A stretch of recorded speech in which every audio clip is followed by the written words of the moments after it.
December ರಜೆಯಲ್ಲಿ ನಾವು 6 ದಿನ ಆಧ್ಯಾತ್ಮಿಕ ಪ್ರವಾಸ ಮಾಡಿದ್ವಿ. ಬೆಂಗಳೂರಿಂದ ತ್ರಿಚಿಲಿರೋ ಶ್ರೀರಂಗಂ, ಅಲ್ಲಿಂದ ರಾಮೇಶ್ವರಂ, ಕನ್ಯಾಕುಮಾರಿ ಹಾಗೂ ಮಧುರೈಗೆ ಪ್ರವಾಸ ಮಾಡಿದೆವು.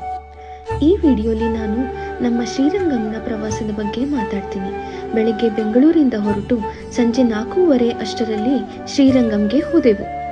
ಅಲ್ಲಿ ಉತ್ತರ ದ್ವಾರದಿಂದ ಒಳಗೆ ಹೋಗಿ ನರಸಿಂಹ ಹಾಗೂ ರಂಗನಾಯಕಿ ದೇವಾಲಯದ ದರ್ಶನ ಮಾಡಿದೆವು.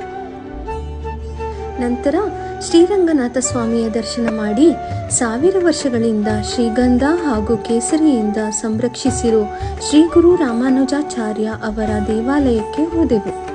ಅಷ್ಟರಲ್ಲಿ ರಾತ್ರಿ 9 ಗಂಟೆ ಆದುದರಿಂದ ಬೇರೆ ದೇವಾಲಯಗಳಿಗೆ ಹೋಗಲಾಗಲಿಲ್ಲ.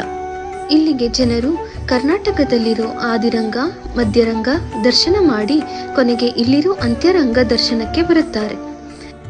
ನೀವೇನಾದರೂ ಶ್ರೀರಂಗಂನ ಎಲ್ಲ ದೇವಸ್ಥಾನದ ದರ್ಶನ ಮಾಡಬೇಕೆಂದರೆ ಒಂದು ಪೂರ್ತಿ ದಿನ ಬೇಕಾಗುವುದು. ಶುಭವಾಗಲಿ.